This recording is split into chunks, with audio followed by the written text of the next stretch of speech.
Growing up in northwestern Wisconsin, I loved storms. We lived on a lake, and so whenever a storm would roll through, my dad would take my sister and I out on our back porch to watch the lightning over the water. Standing under the overhang, we'd stay dry as we'd watch the rain and hear the thunder. Sometimes we'd have to go to the basement and light candles or watch the radar on TV, and it felt like a family slumber party. As I got older, I lost a little bit of that wonder, but I could still appreciate storms, like on those days that were almost unbearably humid.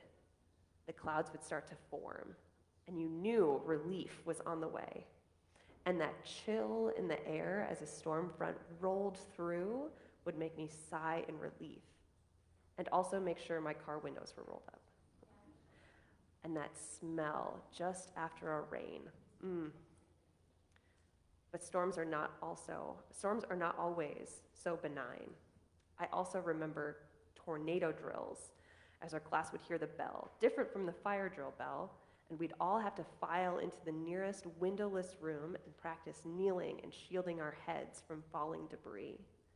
I've known fear as sirens go off when you don't have a basement to go to.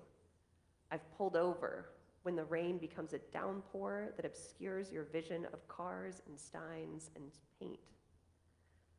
And I've watched the news all this week as Hurricane Ian destroyed parts of Cuba and then took aim at Florida and then the Carolinas. I did my pastoral internship in Bradenton, Florida, right between Tampa and Sarasota, which was in the original path of the storm before it veered east. Though I've seen on Facebook many people that I ministered to have damage to clean up from, or lost power and internet, or are still waiting in line for gas. I've been to Sanibel Island to renew a couple's vows before it was completely decimated this week. This week, as we lift up storms as part of creation, I think we can join our ancient ancestors in remembering God when severe weather rolls through. Even though now we have radar and algorithms and sirens, storms are still mysterious and uncontrollable. As much as we try to bring them under our own power, storms continue to defy us. They make us feel small. We may delight in them sometimes and fear them in others, but we can't deny their power. God, too, sometimes seems powerful and mysterious and outside our control entirely. Sometimes comforting, sometimes awe-inspiring, even perhaps frightening sometimes. So today we get two images of God. God like a storm, and God as Jesus in the midst of the storm. The disciples in the boat are afraid, as we are sometimes afraid. And they think that God is aloof, asleep, uncaring. And they cry out, "We are perishing. We are struggling. We are hurting. We are panicking. We are in trouble. Don't you notice? Don't you care? Why haven't you done anything?" And in this story, Jesus does do something. He springs into action, calms the storm, saves the disciples. But what does it mean for us when our storms continue? What does it mean when storms kill and destroy? What does it mean when our waves and wind are not stilled? I think it means that God will not always calm the storm, but God is always in our boat. Through every storm, every tumult, through chaos and destruction, we can trust that God is with us. God hears, we are perishing, and God cares. The question now, though, is, do we? Do we care? Now, as the planet has warmed and continues to warm through our own actions, storms are continually worse and more damaging and more deadly. As oceans heat up, hurricanes become more frequent and able to intensify more quickly, making it more difficult to warn people to get away. A warmer climate means the atmosphere can hold more moisture, making floods more and more common.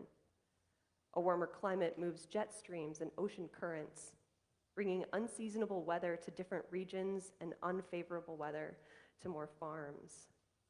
If we think storms are bad now, like the atmospheric river we had in the spring, like the polar vortex that I had up north all the time, if we think they're bad now, what about in 10 years? What about in 50? Creation is crying out now. Can we hear it? Earlier this summer, catastrophic monsoon rains caused damaging floods throughout a third of Pakistan. And the people and the animals and the fields cry out, we are perishing. Hurricanes Fiona and Ian have destroyed homes and habitats and the very coastland itself. And all the creatures who live there cry out, we are perishing. And throughout the world, as heat waves and blizzards spread and drought and flooding increase at the same time, the poor and the marginalized and the powerless cry out, we are perishing. And the wind isn't at fault, and the waves aren't at fault, and the storms are not at fault. And so Jesus is getting up and rebuking us. We are the source of great harm, and we are the ones who need to be stilled. We are the ones who need to stop extracting. We are the ones who need to stop burning. We are the ones who need to stop destroying. We are the ones who need to stop warming. Will we be like the wind and the waves? Will we hear the cries? Will we listen to Jesus? Will we be rebuked? Will we be still? May the Lord give us strength to do what needs to be done. May the Lord bring peace to the earth. And in the days and in the years and in the storms to come, may we know that God is always in our boat. Thanks be to God.